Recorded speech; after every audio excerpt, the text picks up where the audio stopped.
Hi royalties, you're welcome back to my YouTube channel. If this is your first time of watching me, make sure you subscribe to this amazing channel. Today guys, I'm gonna share with you a very important information. Okay, and I'm gonna need you to pay attention to every piece of information I'm about to give you in this video, especially if you are a registered nurse. So if you're a registered nurse, take the front seat. If you're not, you can shift a little bit to the back. So in this video, I'm going to share with you how to migrate to the United Kingdom as a registered nurse without the English language test. Yeah, you heard me right. Many people do not have this information, or maybe they know, but they do not really pay attention to it. See guys, I don't make these things up, okay? They are right there on the internet. People just don't really pay attention to them. Or maybe they can't really comprehend what the information is about. So what I do in these videos is I try to make you understand, yeah? And I also take you back to the foundation so that you can get where I'm coming from. Okay? So before I go right into this information, and I'm also going to give you 3 major pathways that you can take to achieve this. Okay, it's up to you. You have choices, so you pick the one that suits you or that suits your pockets. All right, so let's get right to it. If this is the kind of information that you've been searching for or you are interested in, then all you got to do is keep watching this video. All right, so before we get right to the main detail, yeah, if you're yet to subscribe to this channel, I don't know what to say to you. I have a giveaway coming up soon at 5k subscribers. Okay, so you don't want to miss that. If you're subscribing newly, if you're a new subscriber, you might just be lucky to get the giveaway. Anyway, let's get right to the information I'm here to share. Okay, before I go right to it, I'll take you back to the foundation. Okay, so the Nursing and Midwifery Council, United Kingdom, have certain criteria that you have to meet as a registered nurse to join their register. Okay, and one of these criteria is the English proficiency, meaning you have to prove your English language skills, and there are 3 ways of proving this, yeah, that are approved by the Nursing and Midwifery Council. Okay, one is that you pass the English language test. Whichever English language test is approved in your country. For instance, we've got the International English Language Testing System, popularly called the Ielts, yeah, and we've also got Occupational English Language Test, that's the OET. So whichever English language test is approved in your country, yeah, you can use that to prove your English proficiency to Nursing and Midwifery Council. Okay, the second one is a pre-registration nursing, midwifery or nursing associate course that was taught, yeah, and examined in English. Okay, and then the third one is for those who practiced or have lived and worked at an English language speaking country. And the United Kingdom have their list of countries that they identify as English speaking country, which I'm gonna drop in this video, in the description for you to check. So if your country is on this list, you don't even have to worry yourself about English language test. Why are you worrying yourself? Okay, so these are the 3 proofs that are approved by the Nursing and Midwifery Council. Okay, now this is where I'm going to. I am going to the part, the second evidence. The second evidence, which is a pre-registration nurse, midwife, or nursing associate course that was taught and examined in English. Okay, so pay attention to this part. Right, so that is what I am going to be really analyzing first in this video. Now that you understand why we're having this discussion, let me go back to this 3 pathway that I said I was going to share with you that you can use to migrate to the United Kingdom without writing the English language test. The first pathway is the study pathway. Okay, and I'm going to divide the study pathway into 2. The first part is for those who studied outside of the United Kingdom. Yeah, and the second part is for those who studied in the United Kingdom.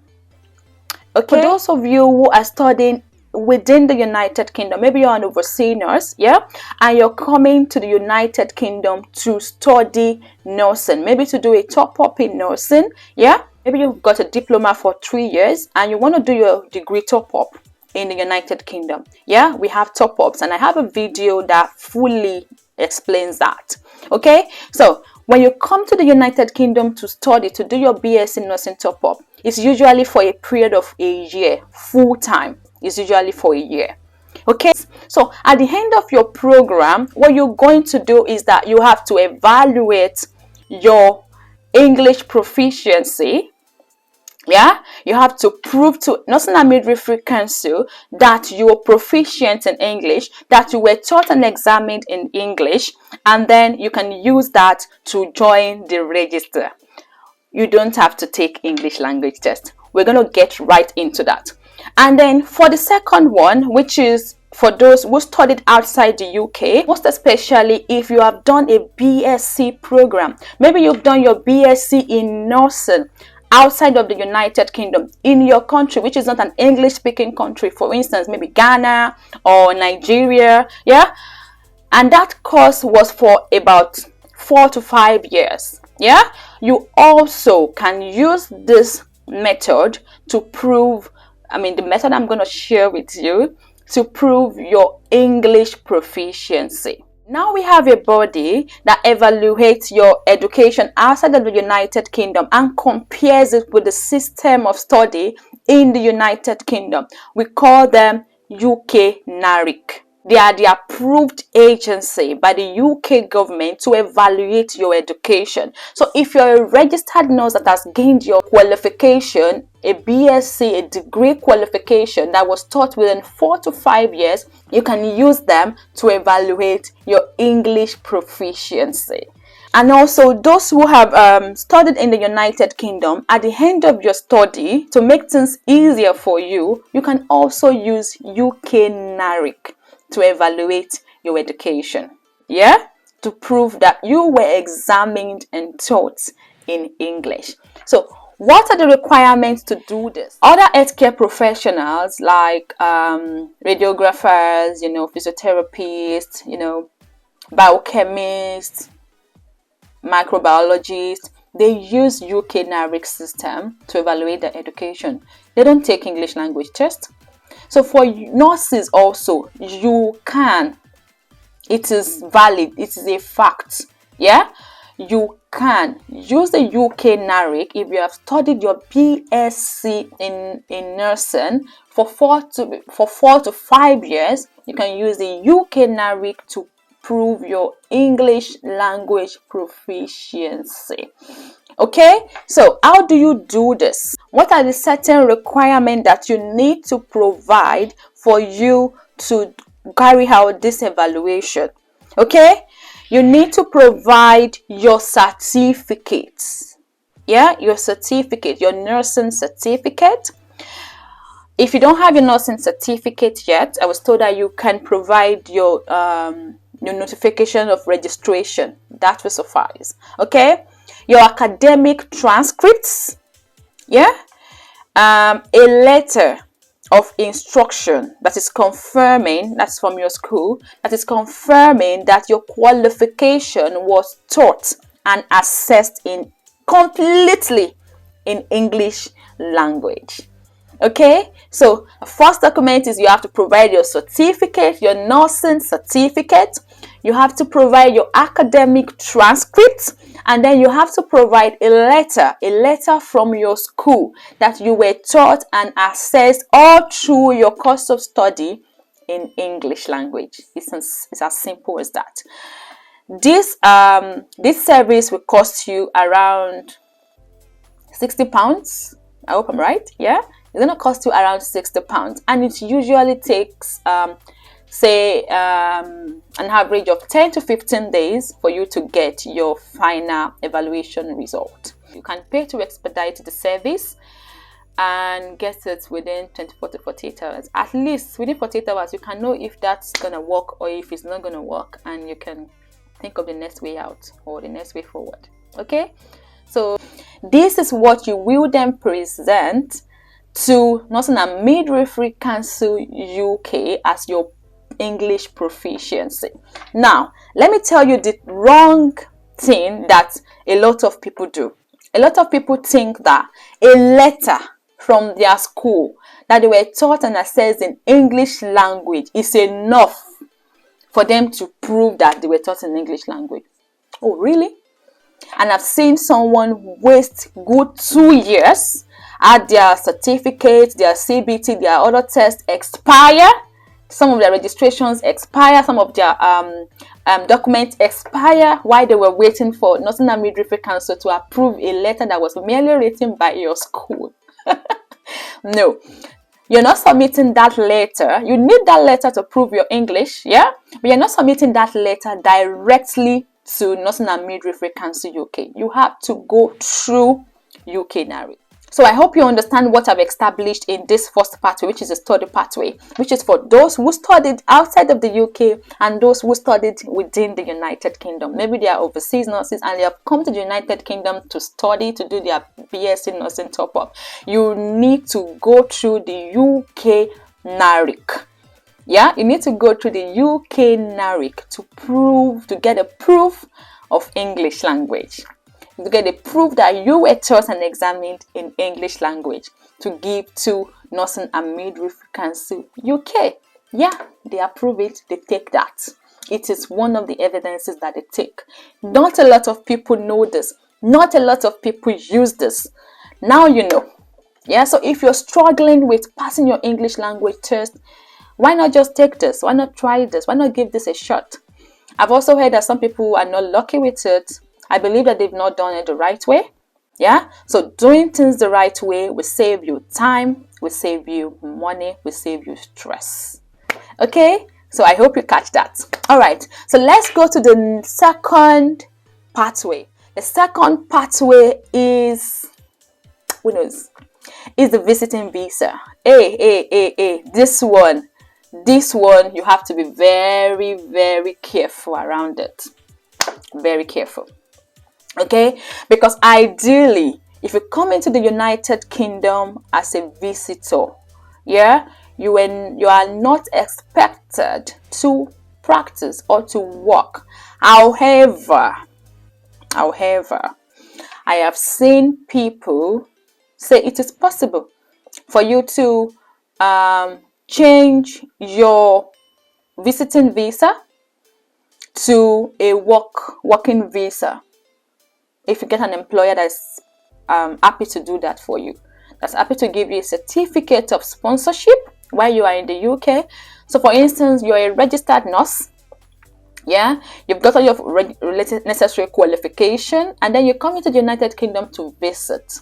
And within that period of visit, you got an employer that was interested in employing you. You passed the interview and they're happy to give you a certificate of sponsorship while you are a visitor in that country. They know that you shouldn't work, but they know they're happy to change your visa for you.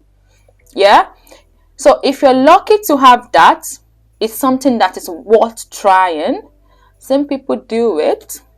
I've been told that, oh, it's not supposed to be so, you shouldn't do it that way, this and that. It might affect your indefinite leave to remain later. But I don't think it will affect your indefinite leave to remain later, because I have a colleague who came as a visitor in this country and never went back to his country. The day he was telling me this information, I was like, are you sure? He said, yes. He came as a visitor and he never went back. He got a job with the NHS, and that was how he never went back. He got the certificate of sponsorship and stayed. He converted his visiting visa to a working visa. So that is another pathway that you can explore. You do not have to write IELTS to visit United Kingdom. Okay, so once you do that, you join the register and you're working. Yeah, but at that point, you now need to, because you're already in the United Kingdom, you now need to prove do your English proficiency, right? This is where UK NARI can come in for you again, and you can prove your English using that. That's if you've studied over the course of 4 years. Yeah, 4-year course.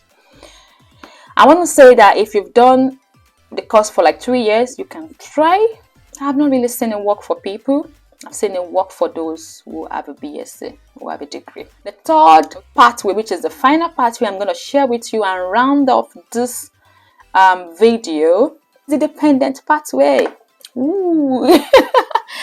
Yeah, so I also call it the spousal pathway. Yeah, this pathway, with this pathway you can come into the United Kingdom. Your spouse, your dependent can invite you, can bring you over as their dependent into the United Kingdom. Okay, when you get into the United Kingdom, you can then, I always advise people to start their process before they come, so that it just makes things easier for them once they land in this country. Okay, so once they invite you, don't need to write English language test to come. So once they invite you, once your spouse brings you over to the United Kingdom, you can then proceed with your registration. While you're waiting for your registration to pull through, you can either prove your English language with UK NARIC, or you can either have to write English language test. So you have to pick your battle. Okay, another thing you can do is, while you're waiting for that to pull through, you can work with an organization or an institution, an health institution. You can work as an healthcare assistant. That can serve as a proof for you that you have worked in an English language speaking country and you have experience relating with patients speaking in English. But you still need to prove this officially using UK NARIC. So you will see that all of my pathways are going back to UK NARIC and not English language test. So you can see how important this information is. So I've shared with you 3 major pathways. The first pathway is the study pathway. Either you studied back in your country, or you studied in the United Kingdom, or in an English speaking country. You can use, or either you want to come in through the visiting visa or through your spousal visa, you can use the UK NARIC to prove your English speaking skills. Okay, now let me go back to those who practice or have lived and worked in English speaking country. It does not matter if you are not a citizen of that country. It doesn't matter. What matters is that you have worked in that country and you have lived in that country over a period of at least 12 months, which is a year. I have a friend who worked at who lived over a year in Trinidad and Tobago, which is an English speaking country recognized by the United Kingdom government. Okay, she did not take the English language test. All she needed to do was provide a proof of English from her workplace. She didn't need to do any English proving, either with UK NARIC or English Ielts or Oet. Okay, because she has worked and lived in an English speaking country. So it doesn't matter if you are not a citizen of that country. You do not have to be a citizen of that country. If you have lived there for at least 12 months, you don't have to take the English language test. Okay, and I said it earlier that I'm going to pop the list of these English speaking countries at the end, in the description at the end of this video. I hope that you found this video useful. All right, and if you still have any information that you need me to clarify, or if you've still got any question, feel free to pop it in the comment section. I'll have a look. This video is a result of questions that Many of you have asked me, and I'm like, okay. Let's read, let's find out, let's figure this out. Always feel free to ask your questions, and I'll always look into them. If it's an information I have, if I'm able to get, I'll definitely share it with you. There's no point holding this information. It's not into me. All right, so thank you so much for watching this video. If you're yet to subscribe to this channel again, make sure you subscribe. Okay, I always share new video every Sunday at 1 p.m. All right, guys, I love you. Stay safe, stay amazing. Bye. Cheers.